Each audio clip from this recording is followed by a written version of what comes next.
고린도전서 1장 18절에서 31절입니다. 본문의 말씀 중 18절, 19절 그리고 26절에서 29절만 봉독합니다. 십자가의 도가 멸망하는 자들에게는 미련한 것이요 구원을 받는 우리에게는 하나님의 능력이라. 기록된 바 내가 지혜 있는 자들의 지혜를 멸하고 총명한 자들의 총명을 폐하리라 하였으니, 형제들아 너희를 부르심을 보라.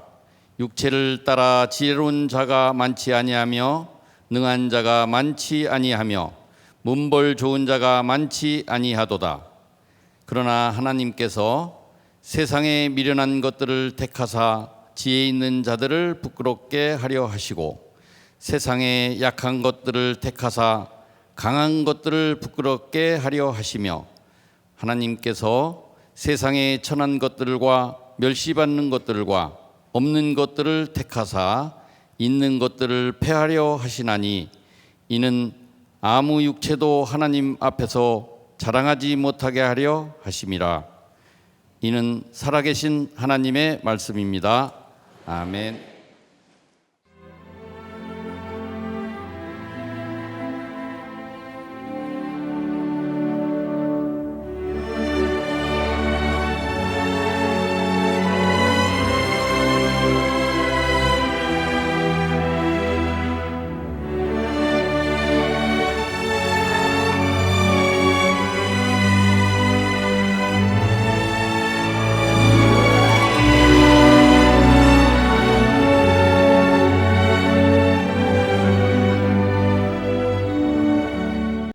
세 번째 고린도 전서의 말씀을 나누고 있습니다. 첫 번째 시간을 통해서 우리는 사도 바울이 고린도 교회에 보낸 편지를 보면서 그가 얼마나 고린도 교인들을 사랑하고 있었는가라고 하는 것을 보았습니다.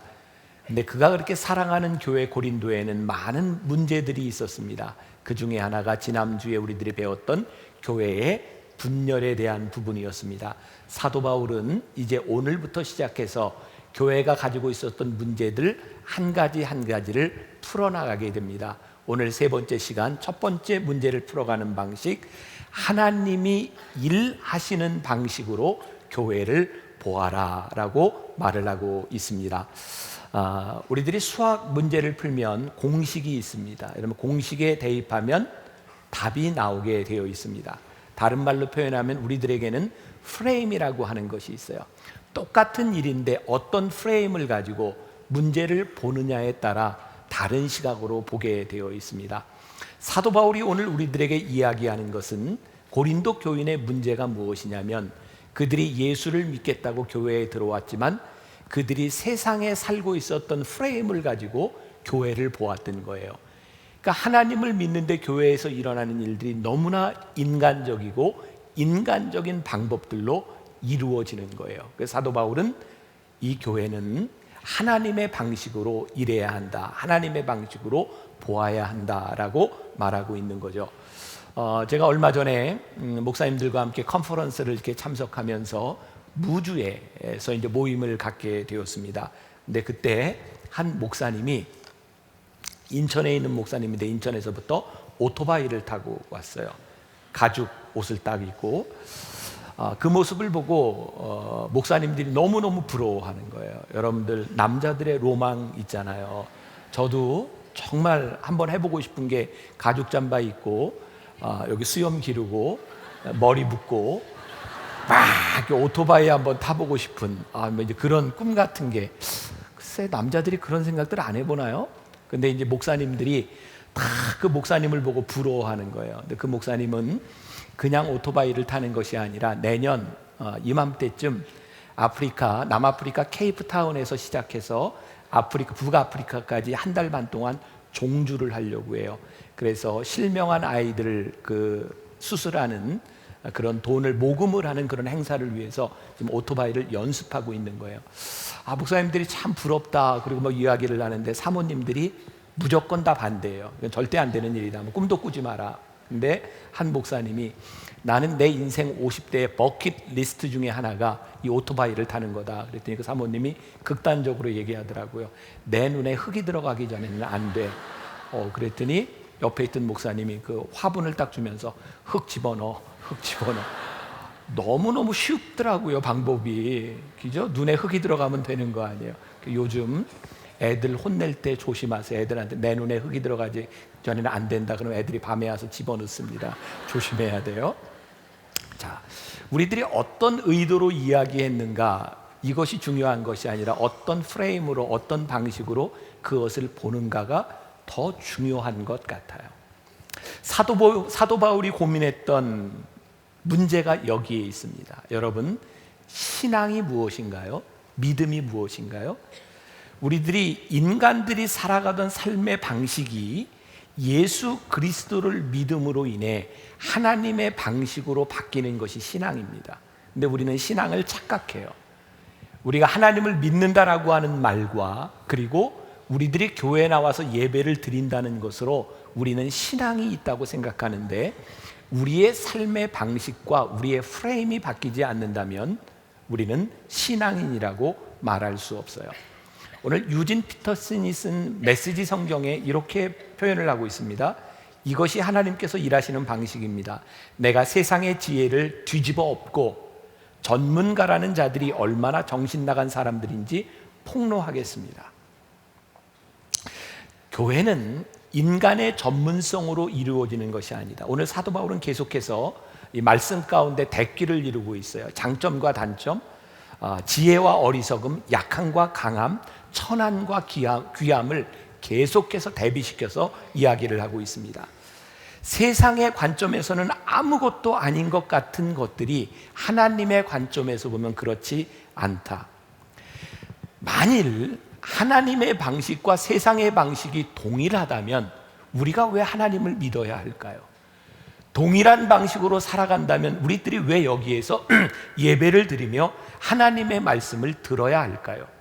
세상의 방식과 하늘나라의 방식 중에 가장 대비가 되는 중요한 것은 그 가운데는 십자가가 있어요.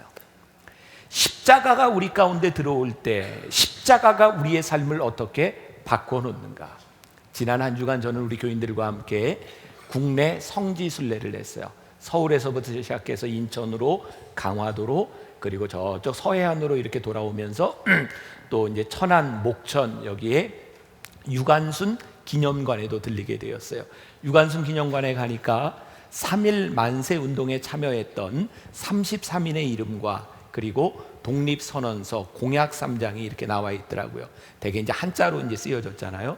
우리를 이렇게 인도했던, 설명해 주시던 감신대 이덕주 교수님이 우리 교인들에게 33인의 이름을 읽어보라 그러더라고요. 그래서 나는 뭐 그분이 그냥 한자인데 읽을 줄 아나 모르나 뭐 물어보는 줄 알았어요. 뭐 이름 뭐 읽을만 하죠. 쭉 읽었어요. 근데 우리들에게 질문을 던지는 거예요. 이 이름의 순서가 무엇일까요? 처음에 나온 사람이 손병희, 천도교 지도자입니다. 33인. 근데 그 다음에 나온 사람이 누구냐면 길선주 목사님이에요. 그 다음에 나온 사람이 이필주 목사님. 그 다음은 누군지 잘 모르겠고 아무리 생각을 해도 무슨 순서인지 모르겠어요. 근데 이런 이야기를 해요. 여러분, 우리나라 민족 대표 33인이 모여서요 만세운동을 하기 전날 밤 공약 3장을 만들어 놓고 독립선언서를 최남선 씨가 썼죠. 만들어 놓고 33인의 이름 중에 누구 이름을 먼저 쓸 거냐를 가지고 논쟁이 있었대요. 그리고 그 분위기가 험악해질 만큼 누구 이름을 먼저 쓸 거냐를 가지고 다툼이 일어났답니다. 참 여러분들 흥미롭죠? 독립선언서를 만들어 놓고 누구 이름이 먼저 들어갈까를 가지고 싸웠다는 일이 말입니다. 천도교에서는 그 행사를 위해서 돈을 제일 많이 냈기 때문에 천도교가 먼저 들어가야 된다.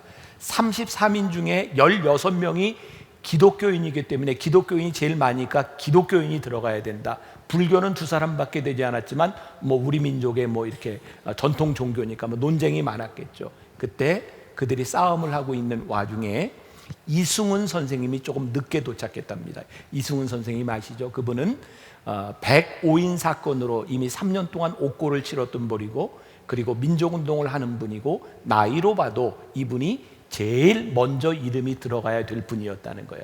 이분이 그렇게 이야기를 하답니다. 왜 이런 것을 가지고 싸우냐고. 천도교 손병희, 장로교 길선주, 감리교 이필주, 그리고 불교 박용성, 나머지 가나다, 정리를 딱 해버렸대요. 그러고 보니까 그 순서가 그 순서더라고요. 하나님을 알았던 한 사람, 역사에 남을 그 이름 가운데 내 이름이 당연히 들어갈 수 있는 그 사람이 내 이름을 내려놓고 정리를 하니까 정리가 돼요. 우리들은 흔히 분열과 어려움 가운데 우리들은 내가 능히 받아야 되는 일, 당연한 일, 내가 누려야 될 것들, 그런 가치들을 생각하는 것 같아요. 그런데 교회는 그런 곳이 아니니라. 십자가는 내가 받을 수 있는 것을 내려놓는 것이고 마땅히 내가 누릴 수 있는 것을 누리지 않는 것, 그것이 십자가의 방식이니라. 그래서 이 교회 안에 우리들의 삶에 이 분열을 잠재울 수 있는 것은 하나님의 방식이니라 라고 말하고 있어요. 마태복음 16장 24절에 보니까 예수님께서 제자들에게 이에 예수께서 제자들에게 이르시되 누구든지 나를 따라오려거든 자기를 부인하고 자기 십자가를 어떻게 지고 나를 따를 것이니라. 여러분, 오늘날 교회 안에 분열이 일어나고 우리들이 오늘 예배를 시작할 때 이 십자가를 바라보며 예배를 시작했음에도 불구하고 왜 교회에 분열이 있는가? 예수님께서 십자가를 지라고 말씀하셨는데 우리는 십자가를 달아놓고 살아요. 달아놓은 십자가를 봐요. 십자가를 지려고 하지 않아요. 요즘 드라마나 영화 같은 데 보면 우리나라의 야경이 나오는 그 어느 장면을 봐도 십자가가 보입니다. 그렇게 수없이 많은 십자가들이 빛나고 있는데 오늘 이 교회 안에서 하나님을 믿는 사람들 가운데 십자가의 정신이 있다고 말하지 않아요. 왜일까요? 우리는 십자가를 걸어놓고 보고 있어요. 십자가의 방식으로 살아가지 않고 있어요. 제가 이 말씀을 묵상하며 준비하던 때가 작년 5월입니다.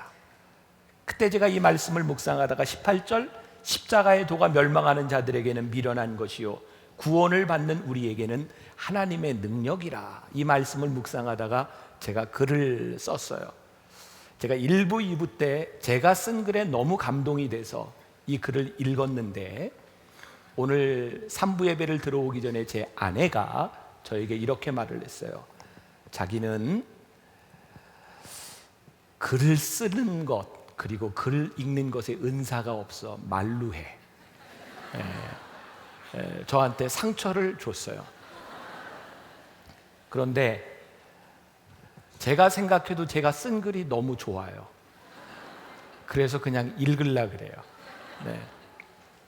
잘 들어주세요. 네.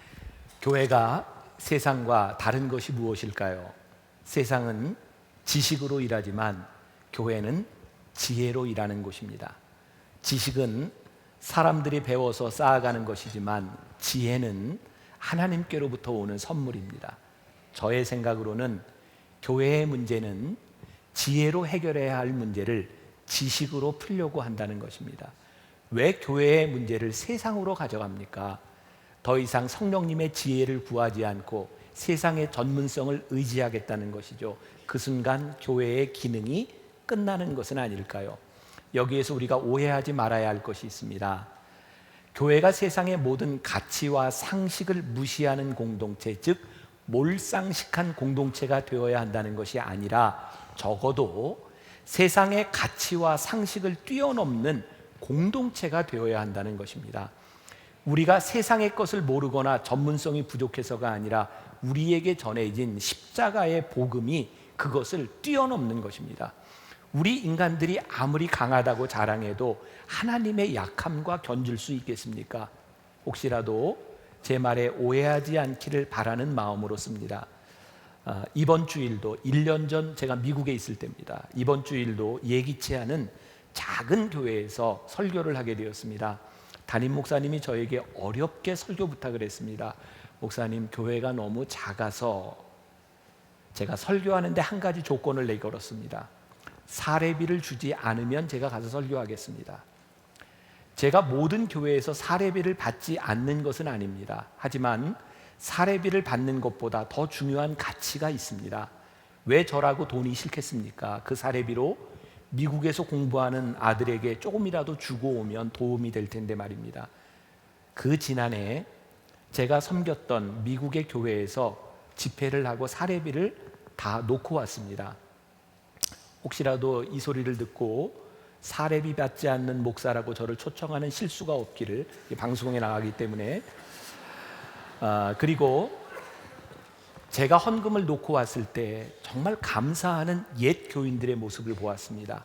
세상에는 돈보다 중요한 것들이 얼마든지 있습니다. 제가 깨끗하거나 청빈한 사람이 될 수는 없을 것 같아요. 하지만 제가 할 수 있는 최선은 있는 것 같아요. 이 부분에서도 이 말씀을 듣는 분들 중에 모든 목회자에게 이 글이 적용되지 않았으면 좋겠습니다. 저는 만나교회라고 하는 든든한 버팀목이 있어서 하는 일이기 때문입니다. 제가 외부에서 받는 사례비, 결혼 주례비 모두를 교회에 다시 헌금합니다. 조금씩 돈을 모으다 보면 돈을 모으는 목사가 될까 봐 스스로 경계하기 때문입니다. 저 자신 속에 있는 약함과 세속적인 면을 제 자신이 너무나 잘 알고 있기 때문입니다. 다시 한번 강조하지만 저는 그렇게 해도 충분히 살 수 있는 환경이기 때문에 그렇게 합니다.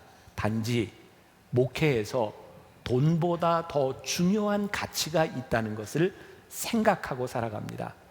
세상에는 모든 일에 상응하는 가치가 있다고 생각하는 것, 그것이 상식입니다. 하지만 우리에게 들어온 십자가 때문에 세상의 상식을 적용하지 않을 때가 참 많지 않습니까? 제가 담임 목사가 되고 참 당황스러웠던 일이 있습니다. 2번에 걸쳐 만나교회는 큰 공사를 하게 되었는데, 공사를 할 때마다 가끔 리베이트라고 하는 말이 들리더라고요. 목사님 조심하세요, 혹은 목사님이 공사에 관여하지 마세요. 저에게 참 답답한 것은 교회에서 하는 일인데 왜 이런 이야기가 나올까 하는 거였어요. 그때 한 분이 저에게 이런 말을 하더군요. 목사님, 세상에서는 공사를 하면 리베이트라는 게 관행입니다. 그런데 종종 교회에서 공사를 하고 건축을 하면 리베이트가 오고 가는 경우가 있죠. 그래서 세상이, 교회 다니는 사람들이 교회를 세상의 눈으로 봅니다. 이쯤 되면 교회의 능력이 사라지는 것이 아니겠습니까? 몇 년 전 우리 교회에 리모델링 공사를 할 때 장로님들이 태스크포스 팀을 만들었습니다. 진짜 바보같이 일했습니다. 공사를 책임진 장로님들은 밥 한 끼도 업자들에게 얻어먹지 않는다는 원칙, 일하는 업자들과 미팅을 가질 때는 그 모임의 식사를 장로님들이 산다는 원칙, 사람들이 보면 미련하다고 할지 모르지만 그게 교회에서 일하는 방식이 아니겠습니까? 적어도 우리 교회에서는 리베이트라는 말이 다시는 존재하지 않는 말이 되어야 합니다. 미련하게 보일지 모르지만 그것이 십자가의 방식이라면 따라가야 하는 것이 아닐까요? 아마도 사도 바울이 오늘날 교회를 보면 고린도 교회에 가졌던 답답한 마음이 있었을 것 같습니다. 어쩌면 교회에서 말하는 성공이 세상과 그렇게 다르지 않을까? 어쩌면 교회에서 추구하는 가치가 세상의 가치와 저렇게 다르지 않을까? 언젠가 제가 이런 꿈을 꾸었어요. 집을 팔아서 돈이 많이 남았다고 헌금하는 것 어렵지 않습니다. 우리 자식이 좋은 대학 가서 좋은 직장 얻었다고 헌금하는 것 어렵지 않습니다. 하지만 하나님의 뜻대로 살다 보니 집을 손해보고 팔게 되었는데 왜 그리 감사한지 눈물이 나온다고. 우리 자식 좋은 대학 갈 수 있는데 사명 때문에 다른 대학 간 것이 왜 이리 기쁘냐고.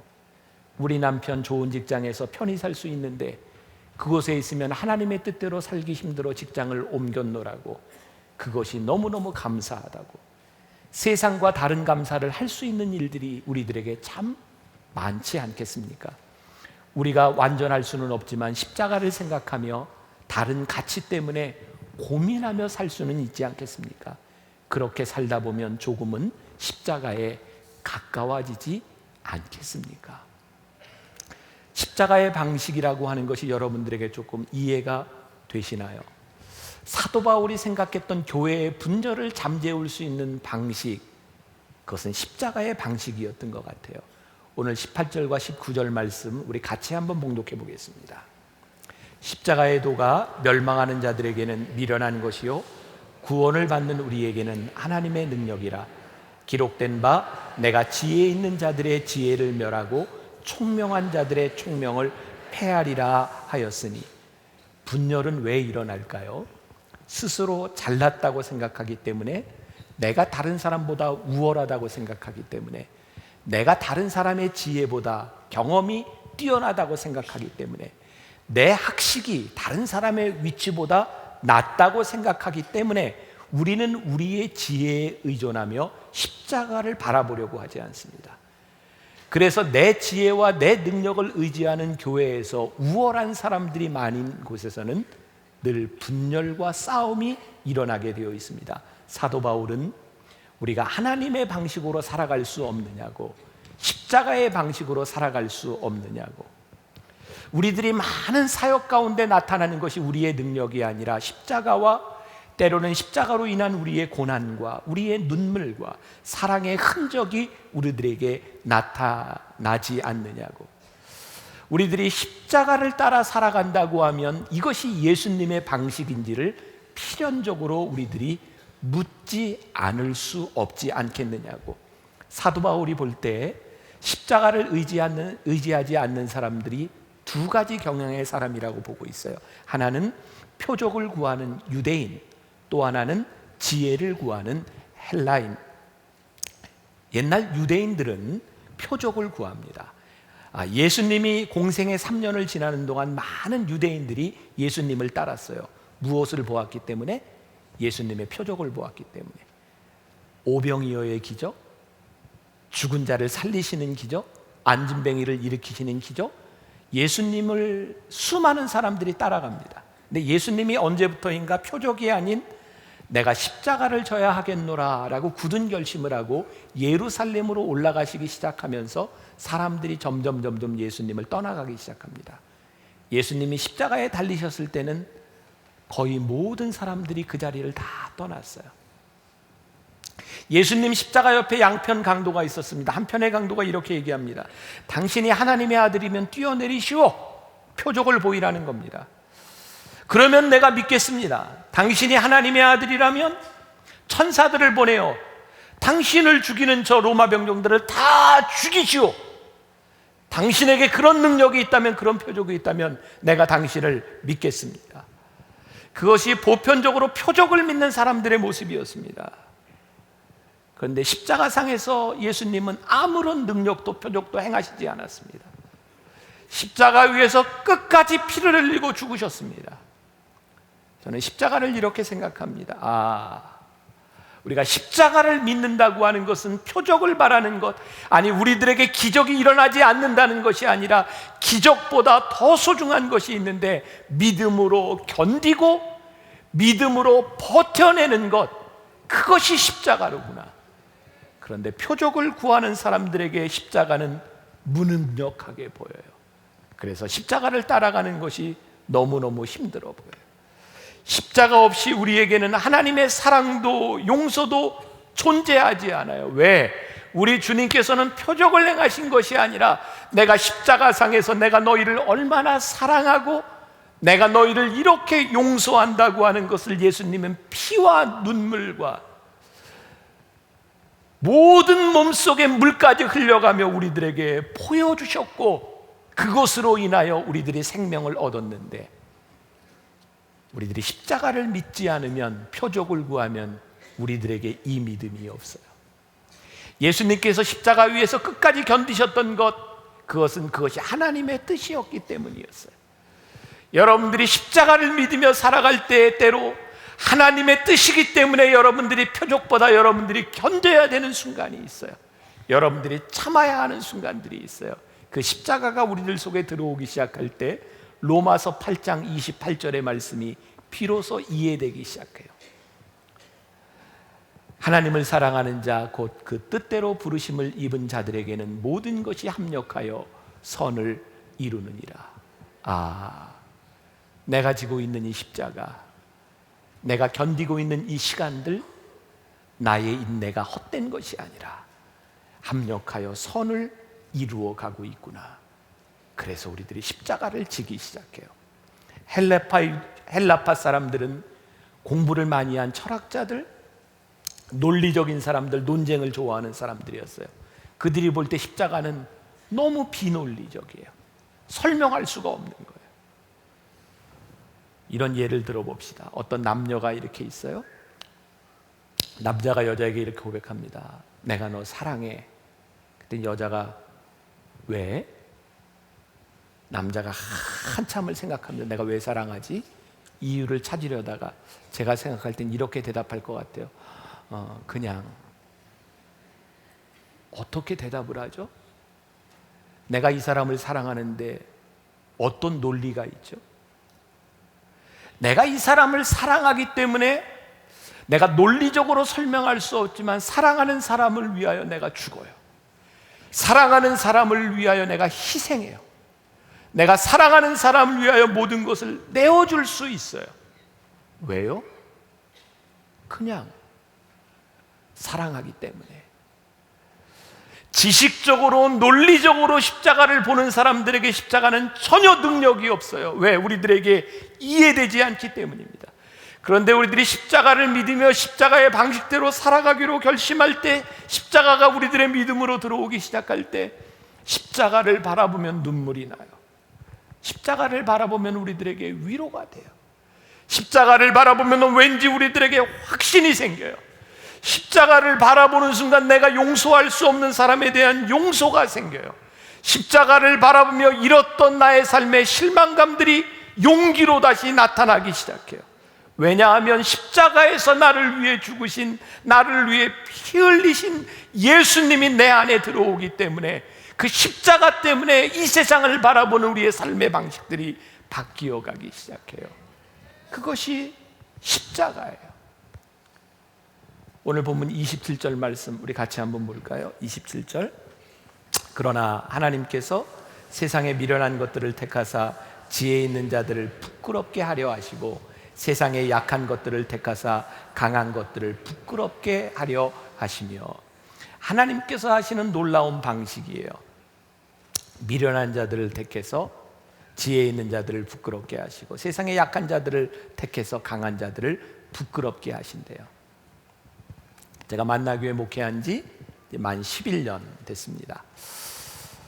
저는 성격적으로 굉장히 열정적이고 목표지향적인 사람입니다. 저는 만나교회 목회를 하면서 저에게는 목회에 대한 꿈이 참 많았어요. 교인들과 함께 이렇게 교회를 만들어가면 우리가 꿈꾸는 교회가 될 수 있겠다. 그래서 저는 교인들을 설득하려고 참 많이 노력했던 것 같아요. 설교로뿐만 아니라 제가 많이 공부하고 논리적으로 참 많이 노력했던 것 같아요. 근데 그 노력이 저를 무척 버겁고 힘들게 만들었어요. 저희 교회가 참 모범적으로 좋은 길을 잘 걸어왔어요. 근데 몇 년이 지나고 나니까 제 능력을 다하고 제 능력대로 안 되니까 몸도 아프고 제가 수술도 하고 병원에 입원도 하고 참 힘들었죠. 참 신기하더라고요. 저는 제가 제 힘과 능력으로 교인들을 바꿀 수 있다고 생각하고 그렇게 많이 노력했는데, 제가 수술을 하고 병원에 누워 있으면서 내가 할 수 있는 것이 없는, 내가 너무나 연약한 존재가 되었을 때 더 이상 교인들은 내가 설득할 필요가 없는 사람들이었어요. 왜냐하면 저에게 다가온 느낌은 교인들이 나를 이해해 주고 있구나. 내가 누군가를 이해시키려고 하는 힘으로 목회를 하는 것이 아니라, 누군가가 나를 사랑하고 누군가 나를 위해 기도하고 누군가가 나를 위해 이해해 주기 시작할 때 그것이 목회구나. 제가 깨달은 게 있어요.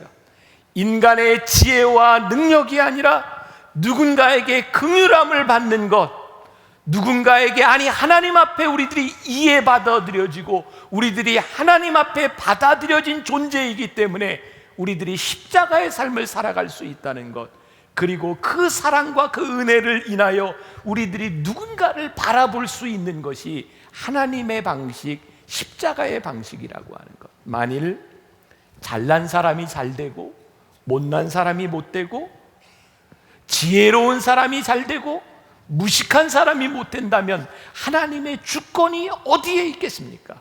하나님은 우리들에게 말씀하세요. 너희의 방법이 아닌 나의 방법으로 일하리라. 여러분, 초대교회에 복음이 전해졌어요. 당시 로마 시대에는 약 6천만 명의 노예들이 있었대요. 우리가 흔히 팍스 로마나라고 하는 그 평화로운 시대의 그 로마의 제국은요, 진짜 평안했기 때문이 아니라 힘으로 평화를 만들었기 때문에 팍스 로마나라고 말할 수 있는 시대였어요. 당시 노예들은 비참한 사람이었고요, 그들은 사람 취급을 받지 못하는 그냥 죽어도 되는 사람들이었어요. 근데 복음이 귀족들에게 들어간 것이 아니라 노예들에게 복음이 들어갔어요.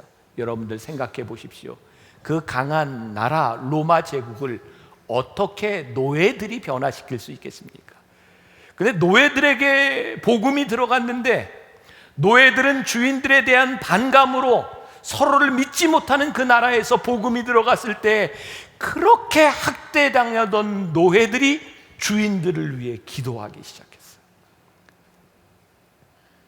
그 노예들이 예수를 믿는 것 때문에 검투장에서 죽임을 당하고 사자의 밥이 되었는데, 그들이 공포로 죽어간 것이 아니라 그들이 찬송을 하며 그들이 자기를 죽이는 사람들을 위하여 기도하기 시작했을 때에 그들의 무지함과 힘없음과 지혜 없음이 사람들에게 무기력한 것으로 보여준 것이 아니라 그들의 능력이 무엇인지를 사람들이 두려워하기 시작했어요.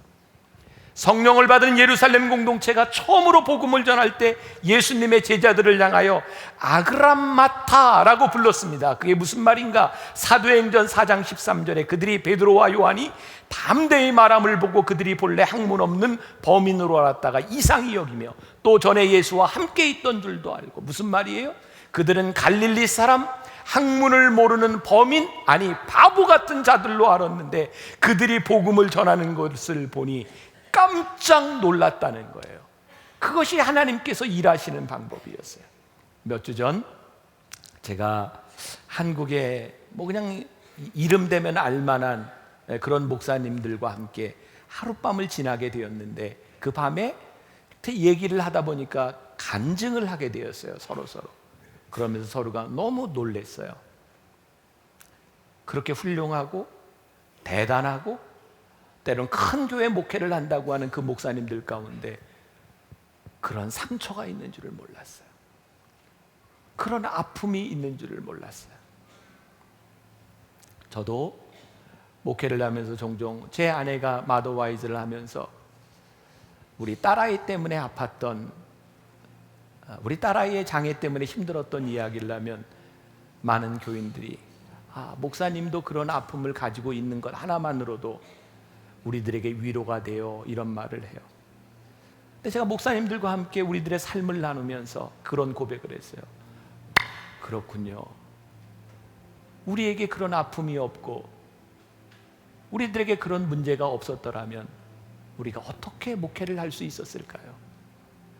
우리가 아무 문제가 없었더라면 내가 했다고 자랑할 텐데, 하나님이 도와주지 않았다면 할 수 없다고 하는 이 고백, 하나님의 은혜로 우리가 여기까지 왔다고 하는 고백, 그게 우리의 목회군요. 다윗이 블레셋과의 전쟁에서 골리앗과 싸움을 하러 나갑니다. 다윗은 이렇게 말하며 나갑니다. 전쟁은 하나님께 속한 것인지. 그 순간부터 싸움은 다윗과 골리앗의 싸움이 아니에요. 하나님과 골리앗의 싸움입니다. 여러분들이 가지고 있는 문제를 가지고 싸우고 있을 거예요.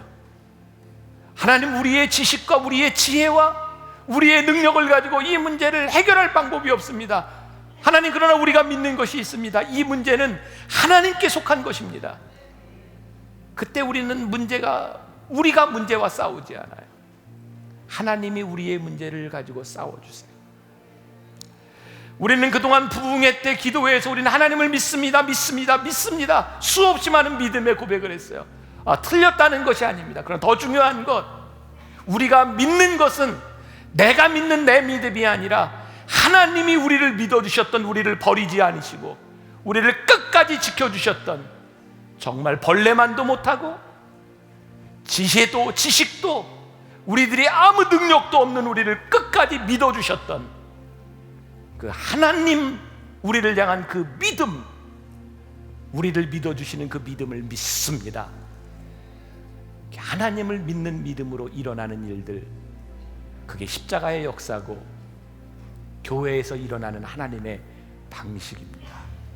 우리가 이 믿음을 가지고 이 세상으로 나가 승리할 수 있는 여러분들이 되시기를 주님의 이름으로 간절히 축원합니다.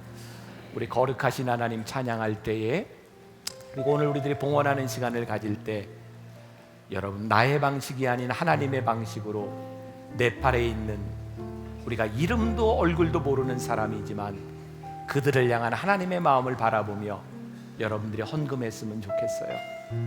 그리고 그 예물이 잘 쓰여질 수 있도록 우리가 함께 기도하면 좋겠습니다. 거룩하신 하나님 찬양합시다.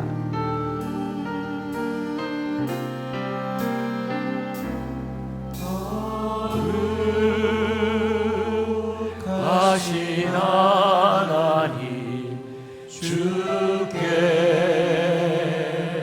감사드리세. 날 위해 이 땅에 오신 독생자 예수, 나의 마음과 그 땅에 주를 사랑합니다. 날 위해 이 땅에 오신 독생자 예수, 내가 약할 때 감추고 가난할 때 우리를 부욕해 하신 나의 주, 감사. 내가 약할 때 감추고 가난할 때 우리를 부욕해 하신 나의 주, 감사.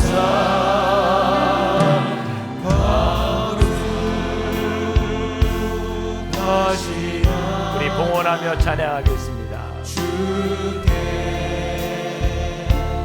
감사드리세. 날 위해 이 땅에 오신 독생자 예수, 나의 마음과 그 땅에 주를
하나님, 오늘 우리가 간절히 기도하는 것이 있습니다. 이 교회는 세상의 방법이 들어오는 것이 아니라 하나님의 방법과 십자가의 원리가 우리의 삶에 적용되는 곳입니다. 때로 우리들이 약하고 힘들고 부족하지만 하나님께서 우리를 쓰심을 믿는 공동체입니다. 우리의 자랑과 우리의 학식과 우리의 돈을 자랑하는 것이 아니라 하나님을 믿는 그 믿음을 자랑하는 곳, 그래서 하나님의 은혜를 간증하는 곳이 교회입니다. 하나님, 우리 만나교회 우리 성도들 끝까지 이 믿음, 이 신앙 가지고 살아가게 하시고, 하나님, 우리들이 이 땅 위에 어려움을 당하는 사람들 하나님의 눈으로 그들을 바라보며 우리들이 드린 헌금을 기억하여 주옵시고, 이 예물이 아름답게 하나님 나라를 위하여 잘 쓰여지도록 축복하여 주옵소서. 지금은 우리 주 예수 그리스도의 은혜와 하나님 아버지의 무한하신 사랑과 성령의 인도하심이 하나님의 방법으로 하나님의 뜻대로 십자가를 지고 살아가기를 소원하며 이 세상으로 나아가는 당신의 사랑하는 모든 백성들 위해 지금부터 영원까지 함께 하시기를 간절히 축원하옵나이다. 아멘.